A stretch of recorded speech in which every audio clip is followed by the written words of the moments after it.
Dan yang paling besar itu adalah saya bisa memperbanyak pertemanan dan memperluas cakrawala.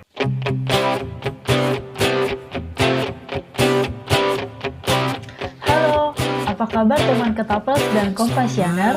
Senang sekali di tahun 2022 ini, obrolan komunitas kembali menyapa teman-teman sekalian. Kita akan berbicara konsisten ngeblog di Kompassioner dengan Kompassioner yang aktif menulis tentang tema film. Kompassioner of the Year tahun 2021 adalah Kak Dewi Puspasari. Halo Kak Dewi, apa kabar? Halo admin Ketapels, alhamdulillah saya dalam kondisi sehat. Semoga admin Ketapel dan rekan-rekan Ketapels lainnya juga dalam kondisi sehat walafiat. Kak Dewi, bisakah menceritakan terlebih dahulu bagaimana dulu awal mula menulis di Kompasiana?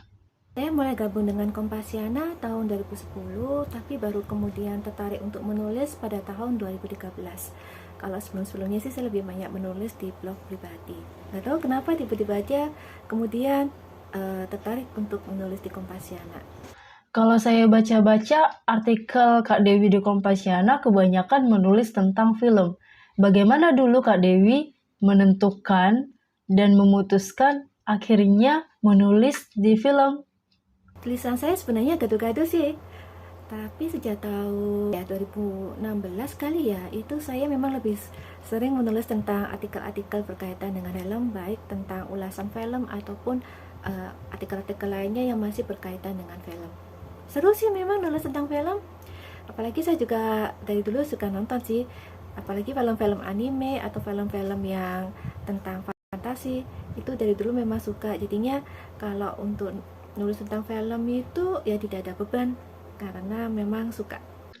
Kak Dewi kan tergolong aktif dan konsisten menulis tentang satu genre yaitu genre film. Apa saja nih Kak tips dari Kak Dewi agar kita konsisten menulis tentang genre yang sedang kita ikuti? Jadi yang pertama itu menurut saya biar bisa konsisten itu sukai dulu hal tersebut. Misalnya kalian punya passion di bidang keuangan. Nah, ya udah kalian pasti senang menulisnya, apa saja bisa ditulis, misalnya tentang reksadana atau lain-lainnya. Atau kalian memang sangat suka banget untuk melakukan traveling, ya pastinya ada banyak hal yang bisa ditulis tentang traveling. Ada aja, bukan hanya tentang objek wisatanya, tapi juga bisa pengalaman-pengalaman baik menarik atau pengalaman buruk berkaitan dengan traveling. Kak Dewi selain menulis di Kompasiana kan juga mempunyai blog pribadi. Bagaimana nih memilah mana tulisan yang tayang di Kompasiana dan mana tulisan yang tayang di blog pribadi? Biasanya itu gaya bahasa. Kalau di blog pribadi itu santai banget, ya udah saya tidak pakai topeng sama sekali untuk menulis di blog pribadi, mengalir aja. Misalnya saya menuliskan tentang kucing-kucing atau hal-hal yang saya dapatkan selama di jalan. Di Kompasiana itu memang saya agak formal. Saya memakai kata saya dan kemudian saya agak menjaga jarak. Biasanya kalau tulisan-tulisan di Kompasiana itu tulisan-tulisan yang saya rasa itu selain yang pertama bermanfaat dan yang kedua itu biasanya detail. Saya upayakan detail. Kalau di blog pribadi ya apa aja yang tersirat di benak ya saya tulis. Selain menulis tentang review film, genre artikel apa saja yang Kak Dewi tulis? Jadi sebenarnya bukan hanya tentang film, saya juga suka menulis tentang wisata, tentang kucing-kucing, kemudian juga tentang makanan, dan juga tentang teknologi. Kak Dewi punya target menulis gak? Misalnya dalam seminggu menerbitkan 1 atau 2 tulisan. Sebenarnya sejak tahun 2017 atau 2018 ya, saya udah melakukan target itu menulis setiap hari. Tapi memang belakangan ini saya agak-agak kadang menulis baru 2 hari kemudian, 3 hari kemudian. Ya memang saya upayakan ada target. Jadinya kalau untuk menulis film misalnya, kalau bisa sih seminggu minimal 2 kali dan lain-lainnya itu berkaitan dengan topik-topik lainnya.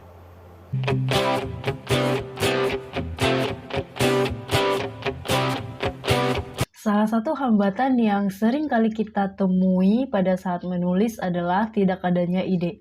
Bagaimana Kak Dewi apabila menghadapi masa suntuk dan tidak ada ide. Memang kadang-kadang itu bete juga jenuh mungkin ya.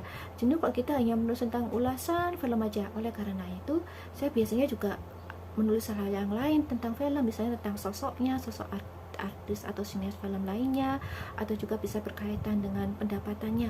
Wah, itu ternyata si Makmum 2 tuh bisa dapat 1 juta penonton. Nah, itu belum saya tulis sih, itu pengen saya tulis.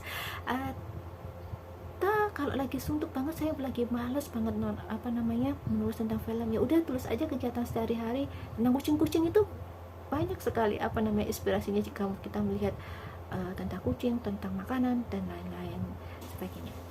Apa saja pencapaian yang sudah Kak Dewi capai? Kalau dulu itu sebenarnya lumayan banyak dapat hadiah.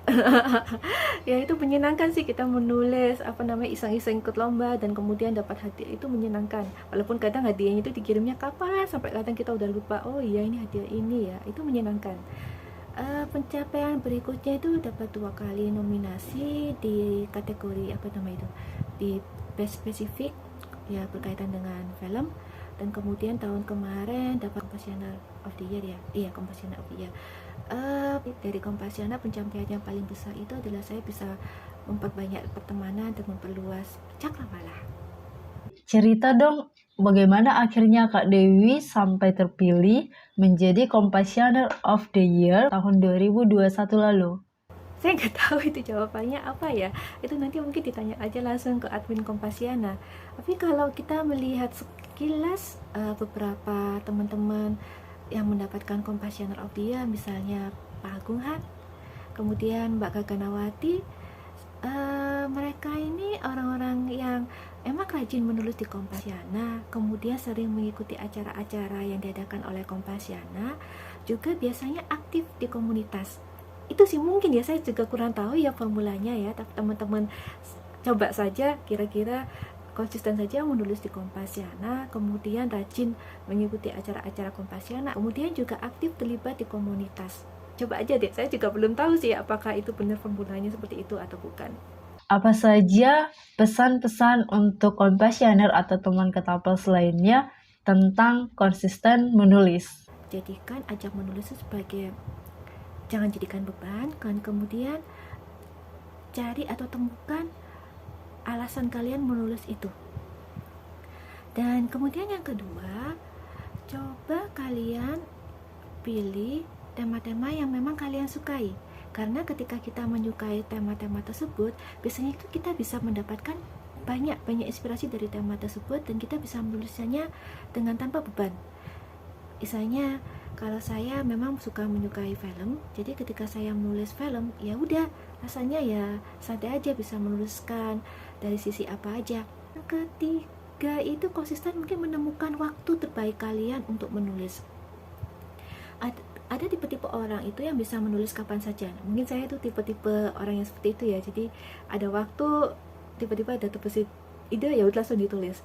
Tapi ada juga tipe-tipe orang yang menulis itu di waktu-waktu tertentu. Misalnya dia baru bisa menulis itu pada malam hari menjelang tidur, atau kemudian bisa dapat ide itu pada saat setelah sholat subuh. Nah itu kalian tentukan aja, biasanya melalui pengalaman. Yang keempat ini mungkin agak berat, mungkin bisa menentukan tujuan dari menulis tersebut. Misalnya kalian memiliki tujuan memberikan manfaat atau memberikan pencerahan kepada masyarakat. Itu biasanya tulisan-tulisan kalian tuh, kalian akan terpacu untuk memberikan tulisan yang bersifat kaya akan data dan kemudian bisa memberikan nilai lebih kepada masyarakat dengan gaya bahasa yang mudah diterima oleh mereka.